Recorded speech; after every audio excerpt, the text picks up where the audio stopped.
예, 오늘은 2021년 두 번째 주일로 저희가 지내고 있습니다. 저희가 같이 계속해서 묵상하고 있는 매일 성경 본문이 누가복음으로 새해에 바뀌었고요. 저희는 계속 누가복음을 지금 묵상해 나가고 있는데, 그래서 당분간은 아마도 이번 달 끝까지 정도는 누가복음의 얘기들을 따라가 보려고 합니다. 이번 주 중에 여러분들이 누가복음에 어떻게 보면 서론격에 해당되어지는 1장부터 한 3장 정도까지의 얘기들을 묵상하셨는데, 오늘 그 얘기들을 좀 정리를 좀 해서 누가복음이 얘기하려고 하는 되게 중요한 주제인 하나님께서 사람이 되셨다라는 말의 그런 의미들을 좀 같이 생각해 보려고 합니다. 오늘 말씀을 생각하기 전에 이런 것들을 좀 먼저 기억을 해봤으면 좋겠다라고 생각이 됐습니다. 우리는 예수님을 믿는다, 혹은 하나님께서 우리를 사랑하신다, 예수님이 우리를 사랑하셔서 십자가에서 우리를 위해서 죽으셨다, 우리가 부르는 많은 찬양, 오늘도 그 헨일이랑 같이 찬양을 불렀는데, 그런 찬양을 드리거나 예배를 드리면서 사실은 말 자체는 맞는 말이지만 그 말이 가지고 있는 여러 이렇게 입체적이고 다양한 의미들을 좀 빼고 그냥 앙상하게 그 말 자체만을 그냥 받아들이고 저희가 익숙하고 좋아하는 것으로 그냥 받아들이고 더 이상 생각하지 않고 넘어가는 그런 경향들이 있습니다. 오늘 그 얘기를 조금 해보려고 합니다. 사람이 되신 하나님. 그 말은 어찌 보면 되게 좋은 말이죠. 임마누엘. 하나님이 우리를 사랑하셔서 이 땅에 오셨다. 인카네이션. 좋은 말이기도 하고 우리에게 되게 감격적인 말이기도 하고 힘이 되는 말이기도 한데, 사실은 우리들이 살아가는 삶에 있어서 이것이 갖는 의미들을 그렇게 깊게 생각하지 않고 넘어가는 말 중에 하나라고 생각이 듭니다. 그래서 오늘 누가복음 얘기를 시작하면서 이 얘기들을 조금 더 깊게 다뤄보고자 합니다. 자, 여러분들 한번 생각해 보십시오. 사랑하는 사람이 생겼습니다. 여러분들의 과거를 떠올려도 좋고, 아니면 여러분들 남편과 아내를 스틸 깊게 사랑하시는 분은 그렇게 생각하시고, 그렇게 아니신 분은 혹시 아이들, 여러분들이 사랑하는 어떤 사람을 떠올려 보십시오. 사랑하는 사람이 생겼다라는 것은 얼마나 여러분들에게 좋은 일입니까? 얼마나 여러분들에게 의미 있는 일입니까? 좋은 일인 거 맞죠? 의미 있는 일인 것이 맞습니다. 지엄마 한 달 동안 한국 보내놓고 보니까 사랑하고 있더라고요. 네, 사랑하고 있어요. 감사한 일이죠. 그런데 다시 돌아왔잖아요. 다시 돌아왔잖아요. 그러니까 항상 좋은 건 아니에요. 또 이게 문제예요. 사랑하는 거 맞는데, 그래서 좋은 건 맞고, 그것 때문에 어떤 삶의 의미가 부여되어지고, 그것 때문에 내 삶의 리듬도 생기고, 하고 싶은 어떤 디자이어도 생기고 하는 건 맞는데, 그 사랑하는 사람 때문에 시간을 써야 돼요. 사랑하는 사람 때문에 무언가 신경을 써야 돼요. 그죠? 사랑하는 사람을 배려해야 된다라는 것 때문에 머리가 복잡해지고 몸이 수고해야 되는 일들이 발생해요. 제가 우리 아이들을 사랑하기 때문에 아침잠을 포기해야 됩니다. 그죠? 아침에 일어나서 아이들을 깨워야 되고, 학교 가기 전에, 수업을 시작하기 전에 뭔가 하나라도 먹여서 보내야 된다라는, 사랑하지 않고 남의 아이들이라면 그런 거 상관없이 자겠죠, 계속. 그런데 사랑하기 때문에 내 몸이 수고하고 생각해야 되고 배려해야 되는 일들이 발생하는 것입니다. 자, 하나님이 우리를 사랑하셔서 인간의 몸을 입고 오셨다라는 말, 이 말을 한번 생각해 보자라는 거죠. 이건 역시 하나님 쪽 사이드에서나 우리 쪽 사이드에서 일방적으로 예, 좋아 라고만 말하기에는 간단하지 않습니다. 자, 하나님이 사람이 되셨습니다. 하나님이 우리와 똑같이 되셨습니다. 자, 그렇게 되면 무슨 일이 벌어지나요? 오늘 그걸 생각해 보려는 거죠. 하나님이 사람이 되시면 하나님이신 것을 일시적으로라도 접으셔야 돼요. 전능하신 분이라는 사실을 포기하셔야 사람이 될 수 있습니다. 그죠? 왜냐하면 사람이 되는 그 순간 시간과 공간의 제약을 받잖아요. 그죠? 능력의 제약을 받습니다. 그러니까 절대적이고 전능하시고 전지하시다라는 것을 일시 포기하셔야 돼요. 그리고 사람이 되는 순간 항상 너그러운 존재라는 것을 포기하셔야 돼요. 그죠? 하나님이실 때는 우리를 무한정으로 참아주실 수 있어요. 구약에 나오는 하나님의 모습이 그렇잖아요. 하나님이 우리에게 좋은 게 뭐냐면 엄청나게 그게 두렵기도 하지만 그게 힘이 되는 거예요. 우리가 뭐 계속 잘못하고 실수하고 맨날 죽을 써도 하나님이 책임져 주시니까 우리가 버틸 수 있는 거예요. 근데 그 하나님이 사람이 되셨어요. 그건 뭐냐면 그 무한정 버틸 수 있는 그것을 포기하신 거예요. 그러면 여러분들 입장에서 보세요. 이거는 약간 기댈 데가 없어진 거를 말하는 거예요. 그러니까 무한정 좋아할 수 있는 일만은 아니에요. 그죠? 그러니까 하나님이 사람이 되셨단 말을 이렇게 설명할 수 있어요. 내가 어려울 때마다, 내가 힘들 때마다, 내가 실패할 때마다, 내가 도움이 필요할 때마다 해결해 줄 수 있는 어떤 키다리 아저씨가 있는 거예요. 그죠? 근데 그 키다리 아저씨가 키다리 아저씨라는 것의 되게 중요한 특징이 뭡니까? 여러분들 그 슬기로운 의사생활에 보면 그 안정원 씨가 키다리 아저씨잖아요. 근데 키다리 아저씨의 제일 중요한 특징은 뭐냐면 자기 존재를 밝히지 않는 거죠. 숨기는 거죠. 근데 그 존재를 밝히게 되는 순간 키다리 아저씨로서의 여러 가지 그것들을 제약받는 거예요.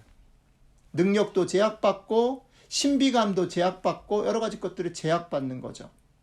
그런데 우리들의 삶 가운데 하나님이 하나님으로 계셨으면 하는 이 욕망과 이 어떤 필요가 엄청 크다라는 사실을 우리 인정해야 돼요. 키다리 아저씨가 아닌 순간 사실은 우리가 생각하는 그 사람에 대한 매력이 반 정도가 아니라 한 100분의 1 정도로 떨어질 수 있어요. 그 위험을 자초하고 하나님이 사람이 되신 거예요. 전능하시고 전지하시고 항상 참으시는 그 존재이신 하나님께서 연약함을 입으시고 경쟁하는 존재가 되고 질투할 수 있는 존재가 되고 비교를 당하는 존재가 되고 미숙한 존재가 되고 불완전한 존재가 되는 위험을 무릅쓰는 것, 그 결정, 그게 하나님이 사람이 되신다라는 말의 뜻이라는 거예요. 자, 그렇다면 오늘 이 얘기를 누가복음이 우리에게 소개하는 맥락을 가지고 한 번 더 생각을 해보자라는 거예요. 그것을 한번 우리에게 던져보고 그래도 하나님이 좋니? 그래도 하나님이 인간이 되신 게 좋니? 그래도 하나님이신 예수님께서 인간으로 오신 게 정말 믿을만 하니? 라고 한번 우리 자신에게 물어봐야 한다라는 거죠. 누가의 얘기를 한번 따라가 보도록 하겠습니다. 누가는 자신의 얘기를 시작하면서 1장부터 3장에 예수님이 공생의 사역의 전면으로 등장하기 전에 벌어진 서론적인 이야기들을 다루고 있어요. 이 서론적인 이야기 속에서 마태와 마가와 요한이 얘기하는 그런 서술의 방식과 순서를 따르지 않고 누가는 약간의 독특한 그런 순서를 밟아가고 있어요. 그 독특한 순서를 밟아가면서 누가는 하나님이 사람이 되셨다라는 말을 강력하게 우리에게 어필하고 있습니다. 자, 오늘 말씀을 통해서 하나님이 사람이 되셨다라는 그 말을 누가가 소개하는 그 순서를 따라가서 읽어보면서 그게 여러분들과 제 삶 가운데 어떤 질문과 도전을 하고 있는지를 잘 들여다보면 좋겠습니다. 자, 그러면 누가 얘기를 따라가 보죠. 자, 누가는 1장부터 3장의 이 서론 부분을 시작하면서, 그죠? 재미난 거가 뭐냐면, 다른 복음서가 얘기하지 않는 몇 가지 장치들을, 스토리를 소개하는데, 그 중에 하나가 예수님의 어린 시절 얘기를 얘기해요. 그 중에 대표적으로 두 가지를 얘기하는데, 하나는 난지 8일 만에 할례를 받으러 예루살렘으로 올라간 예수님의 모습과, 그 다음에 12살이 되었을 때에 역시 유대인의 전례를 따라서 예루살렘에 올라간 이야기, 이 두 가지 이야기를 소개하고 있어요. 이것은 다른 복음서는 얘기하고 있지 않는 얘기죠. 자, 이 두 이야기는 예루살렘에 올라갔다라는 면에서도 같고, 그 다음에 또 그 외에 두 가지가 공통점이 있어요. 그 공통점의 첫 번째는 뭐냐면, 재밌는 게 할례를 받으러 올라갔을 때도, 12살이 돼서 올라갔을 때에도 누가는 어떻게 소개하고 있냐면, 그게 유대인이 지켜야 될 절기를 따라, 규례를 따라서 그렇게 했다라고 소개하고 있어요. 그러니까 예루살렘으로 올라간 사건은 동기가 뭐냐면 유대인의 규례를 지켜야 되는, 그 말은 뭘 전제로 하냐면, 되게 당연한 얘기 같지만 요셉과 마리아 예수님이라는 이 가정은 유대인의 가정이고 특별히 유대인의 규례를 잘 지키는 가정이다라는 것을 전제로 하고 있다는 거예요. 그것이 동기가 돼서 예루살렘으로 올라갔어요. 그리고 또 하나, 이 두 사건의 공통점은 뭐냐면, 두 사건이 예루살렘으로 올라가서 벌어진, 뒤에 이제 다른 부분 얘기하겠지만, 다른 일이 벌어졌음에도 불구하고, 결론이 뭐냐면 똑같아요. 8일 만에 올라갔을 때도 그렇고 12살 때 올라갔을 때도 결론적으로 뭐냐면 예수님의 엄마와 아빠 요셉과 마리아가 예수님이 평범한 아이는 아니구나라는 것을 깨닫게 되는 게 결론이에요.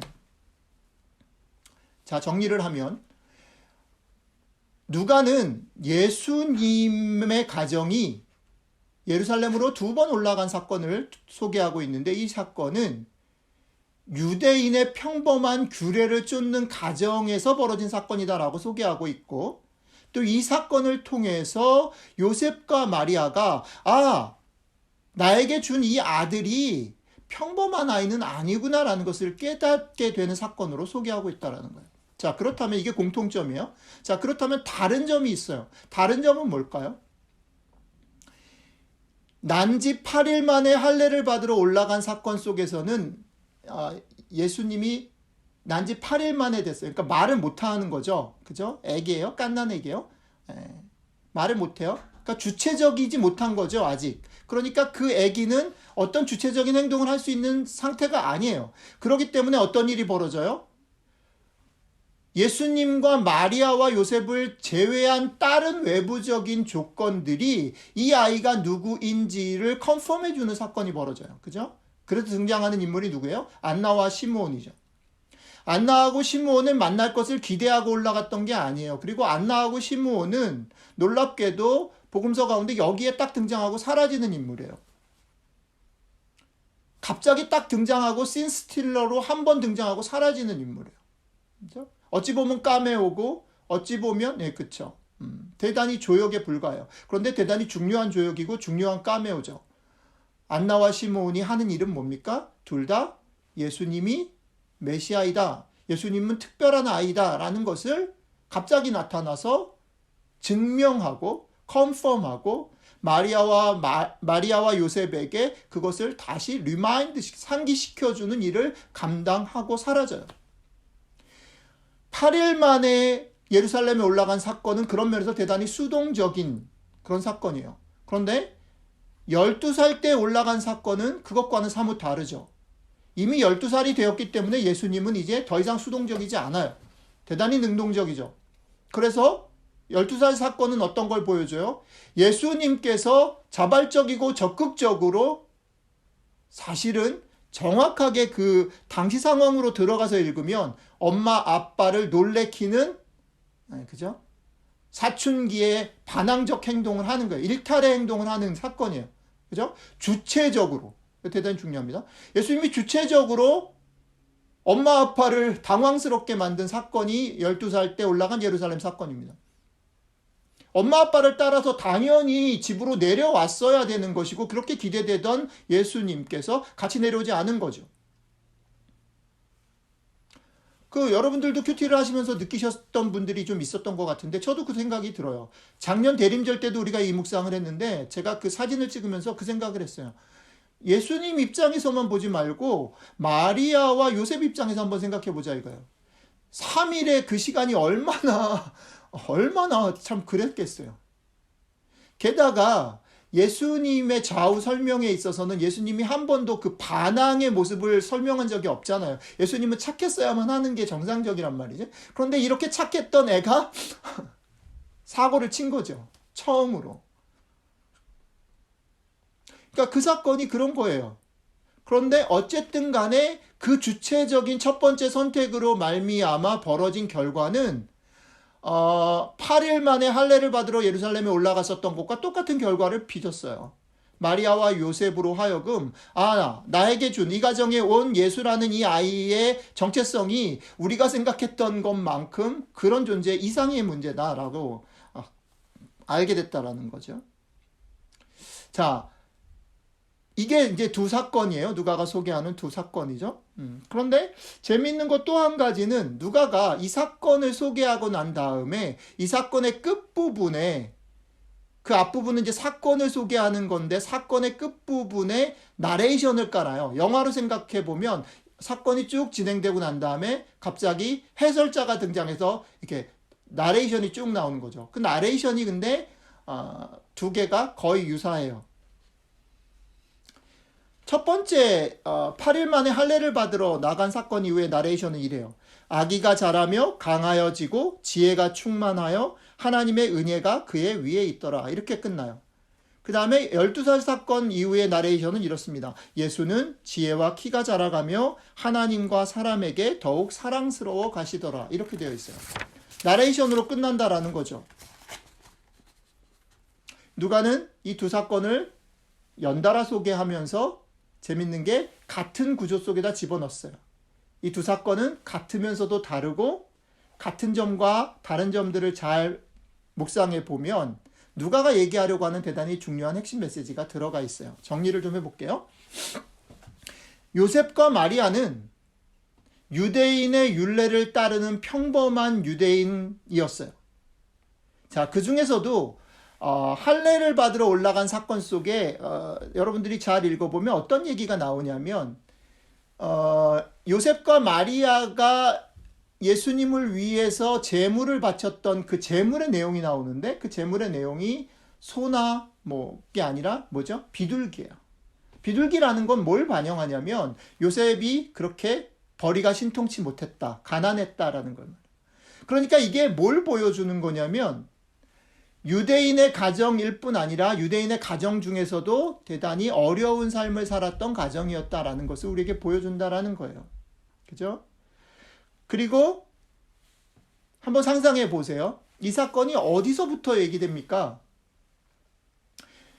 세례 요한의 얘기로부터 시작해서 아들이 마리아가 요셉과 성적인 관계를 맺지 않은 상태의 처녀의 몸으로 아기를 낳을 것이다라는 예언을 듣잖아요. 천사로부터. 그죠?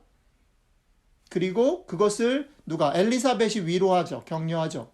그런 과정을 통해서 예수님을 얻어요. 그리고 그 예수님에 대해서 마리아가 놀랍게 찬양을 하잖아요. 그죠? 여러분 생각해 보세요. 마리아가 그런 경험을 통해서 이 아이를 얻었어요. 그러니까 요셉도 알고 마리아도 알아요. 이 아이가 특별하게 자기들에게 주어졌다라는 것을. 그죠? 근데 되게 웃기지 않아요? 그렇게 얻었다면 여러분들 입장에 생각해 보면 이 아이가 특별한 아이다라는 생각이 자연스럽게 배어 있는 것이 맞잖아요. 그런데 오늘 그 할례의 사건도 그렇고 예수님이 12살 때 사건도 잘 보면 누가가 무슨 얘기를 계속하냐면 시므온과 안나의 얘기도 예수님이 예루살렘에 있었기 때문에 그 부모에게 대답한 얘기를 들었던 마리아와 요셉의 반응에 대해서 누가가 뭐라고 얘기하고 있냐면 알아먹지 못했다 이 얘기를 계속하고 있어요. 여러분 이게 이상하게 느껴져야 돼요. 이상하지 않나요? 이미 특별한 아이다라는 것을 천사를 통해서 들었고 또 그 사이에 뭐가 나와요? 목자들이 찾아와가지고 막 그랬고 막 여러 가지 일들이 있었잖아요. 아, 이 아이가 뭐 정확하게는 뭔지는 모르겠지만 어쨌든 대단히 특별한 존재이고 특별한 일을 할 것이다라는 것을 당연히 알았을 건데 안나와 시므온이 그 얘기를 컨펌할 때 이게 당황스럽고 몰랐다 하고 이렇게 돼 있고 그게 무슨 의미인지 잘 몰랐다. 특히 요셉은 전혀 몰랐다. 마리아는 마음에 두긴 했는데. 그리고 예수님이 예루살렘에서 내가 여기 있을 줄 몰랐습니까? 이렇게 말했을 때 당황했다. 이렇게 된다. 여러분 이게 좀 안 맞는 거예요. 그죠? 요셉과 마리아는 여러 가지 방법으로 도전을 받고 충격을 받아야만 자기에게 주어진 이 아이가 특별한 아이구나라는 것을 겨우 다시 떠올릴 수 있었고 마음에 생각할 수 있었어요. 자, 그리고 이 얘기의 끝을 누가가 어떻게 얘기하고 있다고요? 그 아이는, 그 부모는 그렇다 치고 그 아이는 어떤 존재예요? 사랑을 받아야만 하고 더 자라야만 하고 키가 커야만 하고 그죠? 그러니까 이 얘기가 전체적으로 뭘 얘기를 하고 있냐면 예수님이 그러니까 하나님이신 예수님이 뭘로 오셨다고요? 사람으로 오셨다라는 말이 갖는 리얼리티를 누가가 지금 보여주는 거예요. 이 말도 안 되는 일이 벌어졌다는 겁니다. 근데 우리는 자꾸 어떻게 이걸 이해하냐면 그래 하나님이 우리를 사랑해서 인간이 되실 수 있지. 근데 인간이 되실 수 있지라고 말할 때 인간이 되셨다라는 말에 그 여러 가지 컴플렉스하고 아주 다양한 입체적인 부분들은 생각 안 하고 넘어가 버린단 말이에요. 예수님은 여전히 하나님인 거예요. 예수님은 여전히 키다리 아저씨고 예수님은 여전히 능력을 가지고 있고 예수님은 여전히 모든 것을 하실 수 있고 모든 것을 참는 그런 존재인 거예요. 그런데 누가는 뭘 얘기를 하냐면 그런 분이 그것을 잠시 중지하고 포기하고 어떻게 해요? 연약함을 입었고 인정을 받아야 되는 존재가 되었고 그저 돌봄을 받아야 되는 존재가 되었고 은혜를 얻어야 되는 존재가 되었고 그 가정이 어떤 가정이냐면 자기가 특별하다라는 것을 엄마 아빠도 잘 눈치채지 못한 아주 평범한 가정 속에 태어났다라고 얘기를 하는 거예요. 그러니까 예수님이 이 땅에 오셨다, 사람이 되셨다라는 건 뭐냐면 우리랑 똑같이 됐다는 거예요.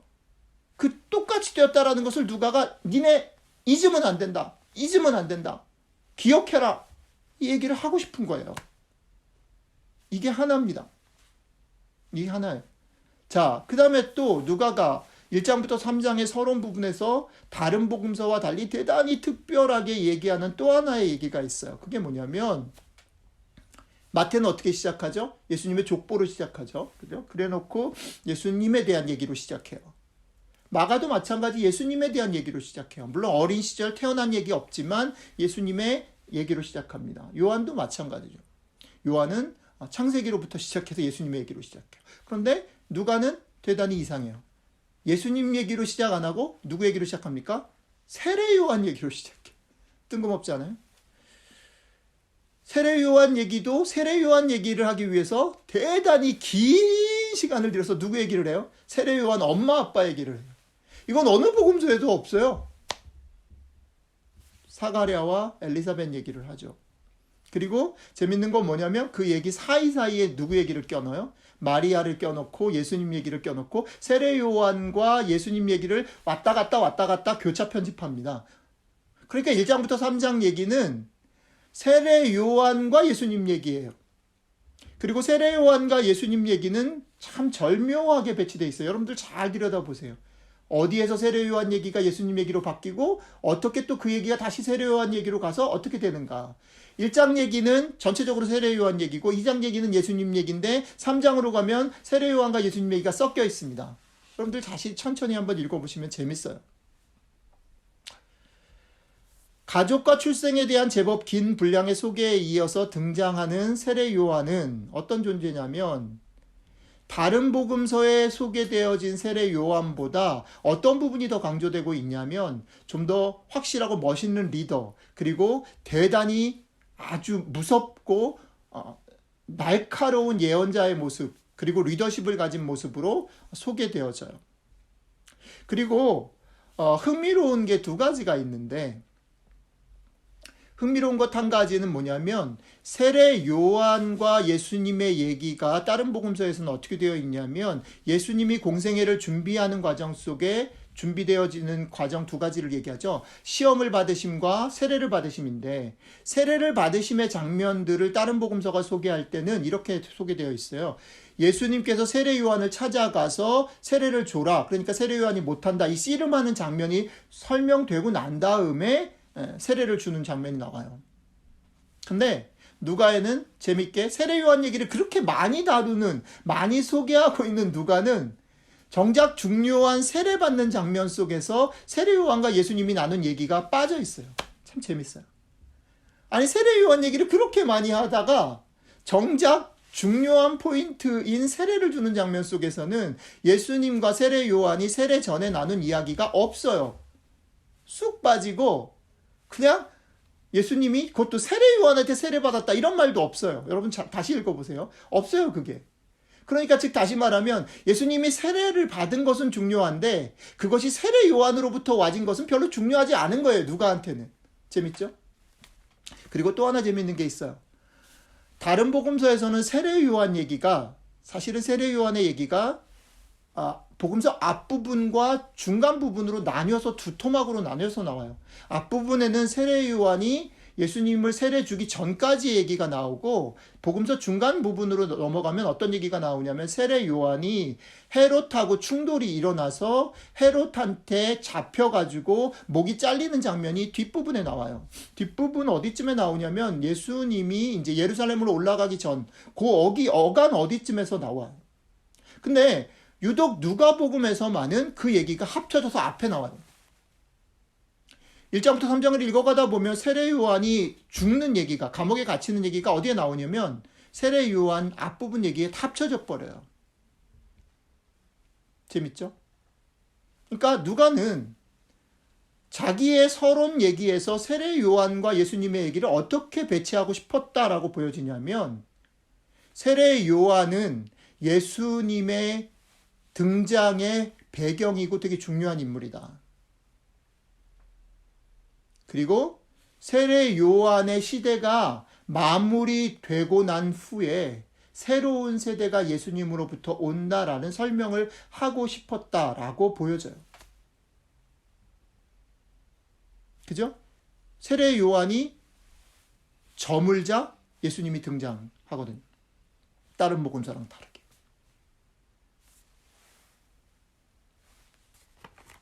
자, 왜 그랬을까? 이런 생각을 조금 해봤어요.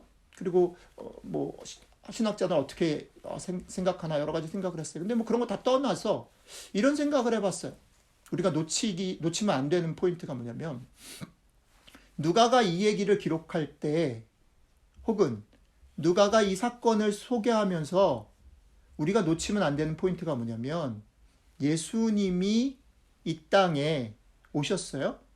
예수님이 메시아로 오셨어요. 그런데 아까 예수님이 아기로 태어나신 것, 유대인의 가정에, 평범하고 가난한 가정에 아기로 태어난 것 못지않게 예수님이 메시아로 오셔서 공생의 사역을 하시기 전까지 예수님이 메시아로 인정되어지는 그 일은 오자마자 딱 이렇게 되는 게 아니라는 거예요. 예수님이 오시기 전에 이미 메시아처럼 보여지는 세례 요한이 있었고요. 세례 요한이 가지고 있었던 포지션, 위치, 그리고 그를 따르는 세력들은 대단히 보편적이었어요. 그러니까 지금 누가가 여기서 뭘 설명하고 싶은 거냐면요, 그 당시 상황 속에서 세례 요한이 메시아처럼 여겨졌거든요, 사람들에게. 그런 상황 속에 예수님이 오셨다라는 걸 설명할 때 누가가 예수님이 메시아다라는 걸 설명하기 위해서 어떤 길을 택해야 돼요? 당시에 보편적으로 메시아처럼 받아들여진 세례 요한과 비교해서 세례 요한보다 탁월한 세례 요한, 너희들이 지금 메시아라고 따르고 정말 존중하는 그 존재보다 비교할 수 없는 이분이 진짜 메시아다라는 얘기를 하고 싶었다라는 거예요. 왜 이게 중요하냐면, 왜 이 부분을 놓치면 안 되냐면, 자, 인간으로 오신 예수님이 메시아로서 인정받는 그 일은 우리가 복음서를 보면 우리가 놓치지 않고 그냥 당연히 받아들이는 건 이거죠. 예수님하고 계속 대립한 세력들이 있잖아요. 바리새인이라든지 대제사장이라든지 서기관, 대립한 세력들이 있어요. 그들은 예수님이 어떻게 잘했든, 얼마나 기적을 베풀었든, 얼마나 바른 말을 했든 상관없이 그들은 그것이 싫었던 사람들이니까, 그죠? 그들은 끊임없이 반대했을 게 분명해요. 그거는 우리가 별로 고민하지 않아도 이해할 수 있어요. 그런데 우리가 놓치는 게 뭐냐면, 그들 빼고 예수님을 따랐던 사람들 있잖아요. 예수님의 제자들이라든지 여인들이라든지 예수님의 기적들을 보면서 놀랬던 많은 군중들이 있잖아요. 그죠? 오병이어 때 많이 먹고 따랐던 사람들, 뭐 이런 사람들조차도 예수님이 등장하자마자 저분이 메시아야 라고 여기는 일은 발생하지 않았다는 거예요. 무슨 얘기인지 이해가 되세요? 예수님이 메시아로 인정받은 것은 예수님에게 우호적인 사람들조차도 시간이 걸리는 일이다라는 것을 우리 잊어버리면 안 되는 거예요. 그걸 지금 누가가 설명하고 싶어 하는 겁니다. 예수님 있기 전에도 메시아처럼 여겨진 세례 요한이라는 존재가 있었다는 거예요. 그런 존재가 이미 존재하는 상황 속에서 예수님이 오셨는데, 그 예수님은 그보다 나은 것을 인정받아야만, 그리고 그런 과정들을 거쳐서 메시아가 되셨다. 그러니까 그분이 메시아가 아닌데 메시아가 되셨다, 이런 표현이 아니라, 그분이 메시아 됨이라는 것은 그분 혼자서 되는 게 아니에요. 인간이 되셨다라는 건 뭐냐면, 그것을 받아들이는 존재들과의 그런 인터랙션 속에서 확인되어지는 거거든요. 그러니까 이스라엘 당시 속에서, 1세기 당시 속에서 예수님은 그냥 오자마자 메시아야 이게 아니고, 여러 가지의 사건들과 상황들 속에서 메시아 됨을 컨펌 받았다라는 거죠. 이 말에서 조심해야 되는 건 이거는 있어요. 그게 뭐냐면, 예수님이 그러면 내가 우리처럼 이런 건 아닐 것 같아요. 뭐냐면, 내가 세례요한보다 더 센 거야. 쟤랑 비교해서 내가 나. 내가 서기관 바리새인보다는 나. 이걸 증명하고 비교의식에 사로잡혀서 사신 분이냐? 그건 아닐 거예요. 그죠? 그게 아마 히브리서가 말하는, 우리와 똑같이 사람이 되셔서 우리의 고통과 고민을 겪으셨지만 죄가 없으시니라 라는 말의 뜻일 것 같아요. 예, 제가 이해하는 바는 그래요. 예수님은 그것에 매이거나 흔들리면서 거기에 넘어가지는 않았어요. 그죠?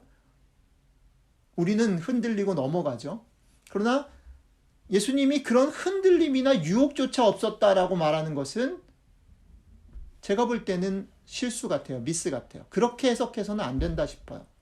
그리고 누가는 오늘 예수님은 세례요한이라는 존재와 비교하고 경쟁하는 사람으로 최소한 사람들에게는 비춰지는 세팅, 상황 속에 오셨다라는 것을 우리는 염두에 둬야 된다라는 거죠. 두 가지 얘기를 드렸어요. 자, 이 얘기를 하고 나서 이제 세 번째 얘기로 좀 가볼게요. 누가가 이게 이제 1장부터 이제 3장까지 쭉 얘기거든요. 3장에 이제 세례 요한 얘기, 예수님 얘기를 그렇게 딱 매듭 짓고 난 다음에 재밌는 건 뭐냐면, 누가가 이 서론의 얘기의 마무리를 뭘로 하느냐라는 거예요. 뭘로 하고 있죠? 여러분들 이미 큐티 하셨잖아요. 족보로 하고 있어요. 그죠? 3장 맨 끝 족보 얘기죠. 근데 이게 족보가 마태복음에 나오고 이제 누가복음에 나오잖아요. 근데 마태 족보하고 누가 족보가 다르다는 거죠. 마태 족보는 뭐죠? 마태 족보는 처음에 딱 시작할 때 나오죠. 뭘로 나와요? 아브라함 다윗의 자손으로 이제 설명하는 족보예요. 그래서 위에서부터 아래로 내려오잖아요. 아브라함이 누굴 낳고 이렇게 해서 쭉쭉쭉 내려와서 결국은 이제 예수님으로 가죠. 근데 누가의 족보는 이것과 정반대의 길을 가요. 예수님으로부터 시작해요. 여기로부터 시작해서 거꾸로 올라가는 족보예요. 그죠? 마태의 족보가 위에서부터 아래로 내려오는 족보라면 이건 아래서부터 위로 올라가는 족보예요. 그리고 두 번째 차이가 뭐예요? 마태는 아브라함이 시작이지만 누가의 족보는 끝이 어디예요? 아담에서 하나님으로 끝나요. 그죠? 그러니까 뭐 거꾸로 세우든 뭐 똑바로 세우든 간에 마태는 끝이 누구냐면 아브라함인데 누가는 끝이 누구예요? 하나님이에요. 여러분들 뭐가 느껴지세요? 스케일이 누가 커요? 누가가 훨씬 크죠. 그러니까 마태는 사실은 이 자기의 글을 쓸 때 대부분의 학자들이 동의하는데 저도 동의합니다.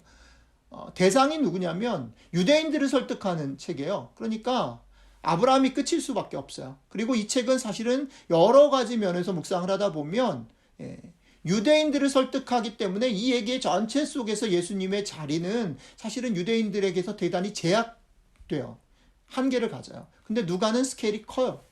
누가는 본인이 이방인이었을 뿐 아니라 처음에 그 얘기죠. 데오빌레오라는 그 사람 데오빌레오가 진짜 인물인지 가짜 인물인지 알 수 없으나 이것은 이방인이거든요.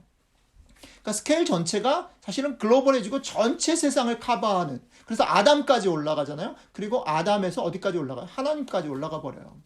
다르죠. 자, 누가가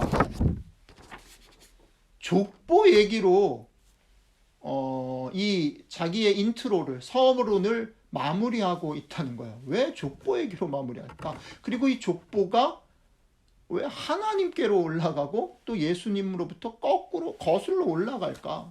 이게 도대체 무슨 의미일까? 생각을 좀 해보자는 거예요. 제가 보기에는 여러 가지 얘기를 할 수 있겠는데 그 중에 하나는 이런 생각을 해본 거예요. 제가 지금 설명을 쭉 드렸잖아요. 누가가 1장부터 3장까지 하려고 했던 메인 띠이 뭐예요? 메인 메시지가 뭐예요? 하나님이 사람이 되셨다라는 얘기잖아요. 하나님이 사람이 되셨다라는 거는 어떤 거라고 그랬어요, 아까? 이건 대단히 불안한 거고, 우리 입장에서는 믿음이 안 가는 거고, 사실은 뭐랄까, 듬직한 거를 놓친 거거든요. 그죠? 그거에 대해서 제가 보기에는 누가가 이걸 마무리하면, 랩업하면서 그 불안한 마음들에 대한 안전장치를 둔 거다, 이런 생각이 드는 거예요. 사람이 되셨지만 그럼에도 불구하고 그 존재는 어디랑 연결돼 있어? 하나님이랑 연결되어 있어요. 안전장치를 둔 거죠. 그죠? 예수님은 하나님이신 그분이 사람이 되셨어요. 근데 사람이 되셨음에도 불구하고 그것이 어디 하나님하고 연결되어 있는 스틸, 그러니까 특별한 존재다라는 걸 설명하고 있는 거죠. 안전장치로 보여요. 근데 우리가 이 안전장치를 읽을 때에도 우리가 또 놓치면 안 되는 게 뭐냐면 이건 안전장치지, 그러니까 다시 앞에서부터 열심히 누가가 얘기하려고 했던 메인 메시지를 무시하는 쪽으로 읽어가면 안 된다. 메인 메시지는 여전히 뭐예요? 하나님은 사람이 되셨다라는 거예요. 그게 메인이라는 거예요. 그러니까 여기서 우리가 좀 이제 누가를 이제 묵상해 나가기 전에 우리가 마음에 딱 가져야 되는 생각은 뭐냐면, 우리가 생각할 때, 우리가 받아들일 때는 사실 불편한 것이 있는 거예요. 우리가 받아들일 때는 쉽지 않은 게 있는 거예요. 그럼에도 불구하고 이것은 근데 반대로는 여전히 릴라이어블한 거예요. 여전히 이건 소망적인 면이 있는 거예요. 이 불균형스러워 보이는, 제식으로 표현하면, 제가 자주 표현하는 대로 얘기하면 원이 아니라 타원이어서 중심이 두 개인 스토리로 우리가 이 균형을 놓치지 않아야 된다는 거예요. 어느 한쪽으로도 기울면 안 되는 거죠.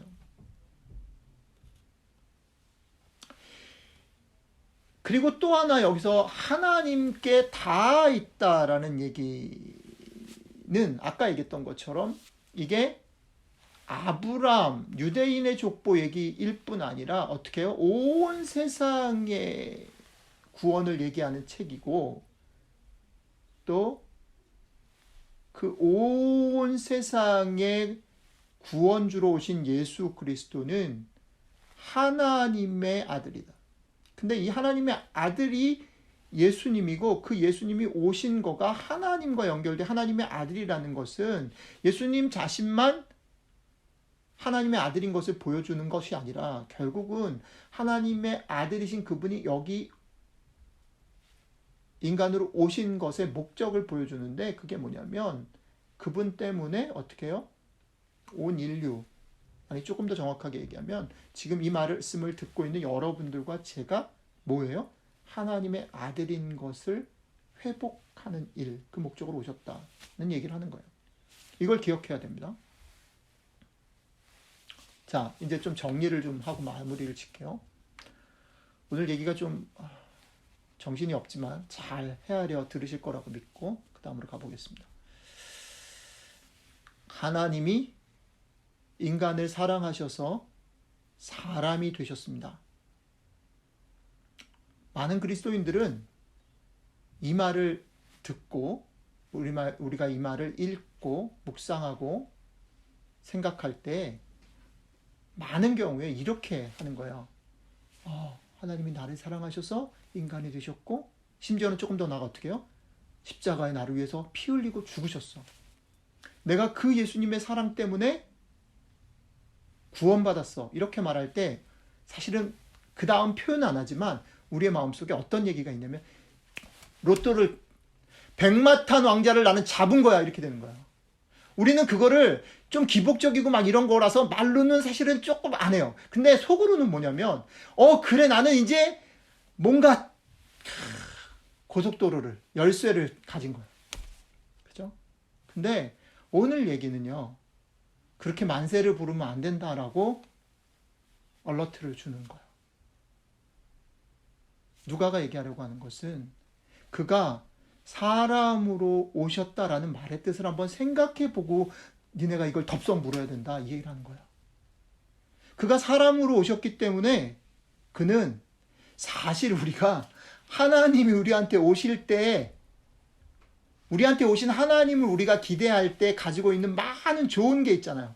여러분들 하나님이 우리 편이다라고 말할 때 기대하는 거 있잖아요. 키다리 아저씨. 어떤 사람한테는 그게 돈일 수도 있고, 어떤 사람한테는 건강일 수도 있고, 어떤 사람한테는 그게 지혜일 수도 있고, 어떤 사람한테는 그게 성품일 수도 있고, 어떤 사람한테는 뭐 다양한 어떤 것일 수도 있고, 자녀의 축복일 수도 있고, 뭐 여러 가지일 수 있는데, 어쨌든 그 많은 것들을 사람이 되신다라고 결정했을 때 하나님이신 예수님은 포기하셔야 돼요. 그러니까 예수님이 딱 사람이 돼서 왔어요. 아기 예수는 말도 못하잖아요. 아기 예수는 안나와 시므온이 컨펌을 안 해줬으면 자기 엄마 아빠한테도 그냥 특별한 아이가 아니에요. 그냥 애기예요. 그죠? 그 아기 예수는 자기가 엄마 아빠를 커버해주고 엄마 아빠를 행복하게 해주는 아이가 아니라 엄마 아빠를 근심에 빠지게 만든 아이고, 그 아이가 12살이 되도록 사실은 아무 일도 사고를 안 쳤을까요? 아니에요. 그렇지 않아요. 사랑이 필요한 아이고, 인정이 필요한 아이고, 특별한 하나님의 돌보심과 은혜가 필요한 아이인 거예요. 그러니까 그때까지만 해도 그 아이는 어떻게 해요? 누군가에게 베풀 수 있는 존재가 아닌 존재로 오신 거예요. 또 그 아이는 세례 요한과 비교해 봤을 때 여전히 대단한 경쟁 속에 던져졌어요. 자기가 메시아인 것을 다른 사람들로부터 확증받아야만 되는 그런 존재죠. 그러니까 제자들을 부르신 거고요. 제자들을 가르친 거고, 제자들과 같이 살았던 거죠. 물론 다시 말씀드리지만 그걸 위해서만 산 건 아니에요. 그것이 예수님의 삶엔 잘 녹아 있었고 그 균형과 그것이 맞춰진 건 사실이에요. 그러나 그럼에도 불구하고 예수님은 주변에 있는 사람들을 통해서 자신의 존재를 인정받아야만 했어요.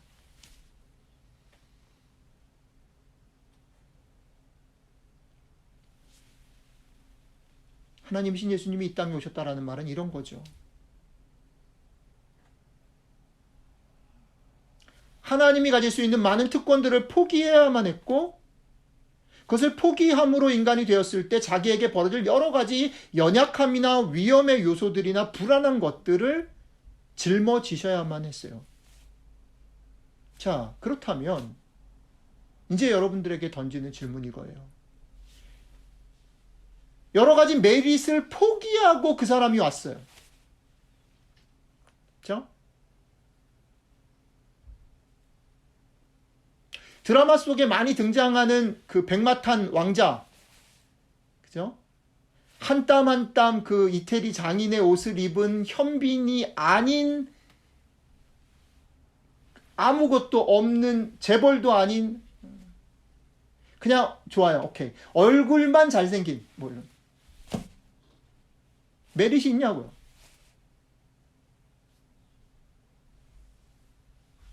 그런데 그런 존재를 내가 사랑한다라고 하는 일은 그 존재가 여기로 오는 것에서 그 존재가 겪어야 될 일을 나도 지금 똑같이 택하겠다라는 선택이거든요. 예수님이 인간이 되었을 때 위험과 또 여러 가지 메릿을 포기하고 불안함을 택하고 이익을 포기하는 그 일들, 그거를 내가 똑같이 수용하고 받아들이겠다라는 것이 예수 그리스도를 사랑하고 선택한다라는 말의 뜻이라는 거예요. 그러니까 그렇다고 하면 이 땅 가운데서 그리스도인으로 산다라는 것, 하나님이신 그분이 사람으로 오셨다라는 말을 내가 와 정말 좋다라고 받아들인다라는 말은 신나는 일만은 아니라는 거. 대단히 무겁고 힘든 일일 수 있다는 거예요. 그죠?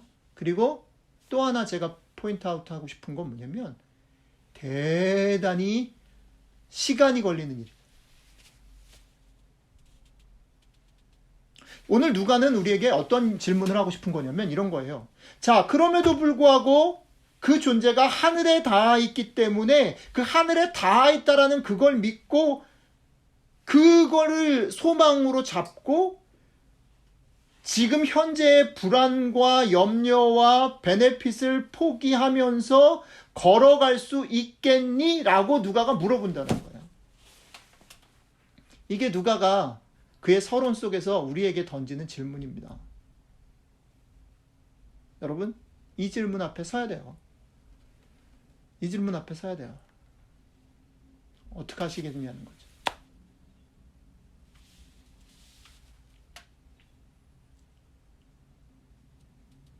제가 오늘 설교를 시작하면서 사랑하는 일이라는 것은 결코 쉬운 일이 아니다.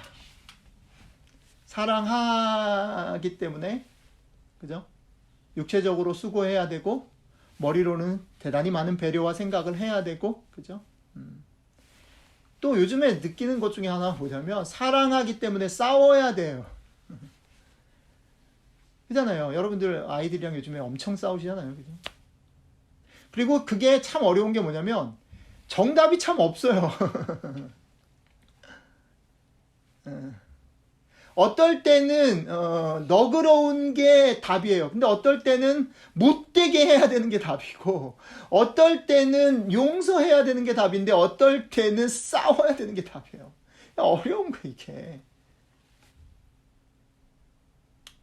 우리는 저 허공에 있지 않아요. 허공에서 사랑하지 않아요. 이 땅에서 사랑하며 살잖아요. 예수님이 이 땅에 오셨어요. 그죠? 근데 사랑해 본 사람들 알죠? 여러분들 아이들이랑 씨름해 본 분 알죠? 부부간에 싸워 본 사람들 알죠? 사랑하는 건 제법 만만하지 않은 일이지만 해볼 만한 일이에요. 해볼 만한 일이죠. 사랑한 사람만 알아요. 그리고 또 하나 중요한 특징이 있는데 사랑하는 거는 한 번 뛰고 마는 100m 달리기 혹은 이벤트가 절대 아니에요. 이벤트는 저도 제법 잘하고 좋아해요. 근데 우리의 삶이라는 것은 아이들과 같이 사는 것, 사랑하는 와이프와 남편과 같이 사는 건 이벤트가 아니에요. 이벤트 끝나도 살아야 돼요. 살아야 돼. 이 평생을 지질이 이 궁상을 이벤트를 무사히 마쳤음에도 불구하고 안 죽어. 안 끝나. 평생을 가야 되는 겁니다. 중요한 게 뭐냐면 여기서 되게 중요한 원칙이 나오는데 빨리 가고 멋지게 가는 것보다 더 중요한 게 뭐냐면 끝까지 가는 거예요. 끝까지 가는 사람이 이기는 겁니다. 이런 말이 있어요. 결국 누가 승자냐면 이긴 사람이 승자가 아니라 안 죽고 살아남은 사람이 승자예요. 왜? 포기하지 않는 평생을 가는 삶을 우리가 살아야 되기 때문에. 이게 예수님이 사람으로 오셨다라는 말이 우리에게 얘기입니다. 말씀을 좀 맺을게요. 한번 여러분들 생각해 보세요. 질문은 여러분들은 그렇게 메릿을 포기하고 여러분들 곁으로 오신 예수님을 사랑할 만한, 그래도 사랑할 만한 소망과 즐거움이 있다는 것을 아시냐는 거죠. 그리고 만약에 그렇다면 여러분 제발 빨리 뛰지 마세요. 힘을 막 쏟고 이러지 마세요. 이제 우리가 그럴 나이가 아니에요. 그거는 이제 헨리나 뭐 이런 애들한테 맡기고 우리는 천천히 우리에게 주어진 나의 속도대로 포기하지 말고 천천히 끝까지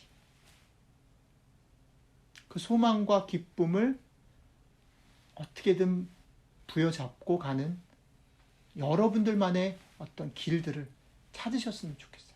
그리고 그게 디딤돌 교회가 가는 길이 되었으면 좋겠어요. 이게 예수님께서 사람으로 오셨다라는 것이 우리에게 주는 구체적인 메시지라고 생각합니다.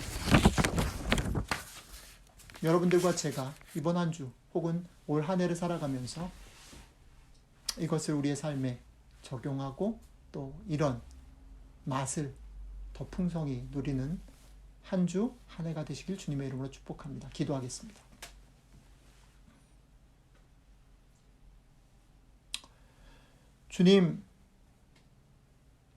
주님이 가지고 계시는 많은 능력과 권세와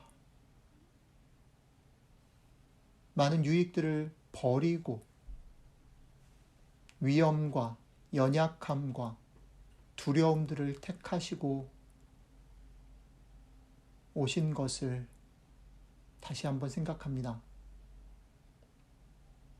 그럼에도 불구하고 주님이 오심이 우리에게 기쁨이 되었으면 좋겠습니다. 그럼에도 불구하고 우리 가운데 오신 주님이 우리의 소망이 되셨으면 좋겠습니다. 사랑하는 디딤돌교회 모든 식구들이 이 소망과 기쁨의 맛을 누리고 경험할 수 있도록 도와주십시오. 그리고 이 소망과 기쁨을 붙잡고 사는 법을 배우게 도와주시고 이 법을 붙잡고 또박또박 천천히 끝까지 포기하지 않고 걸어갈 수 있도록 우리와 함께 해 주십시오. 감사드리며 예수 그리스도의 이름으로 기도드렸습니다. 아멘.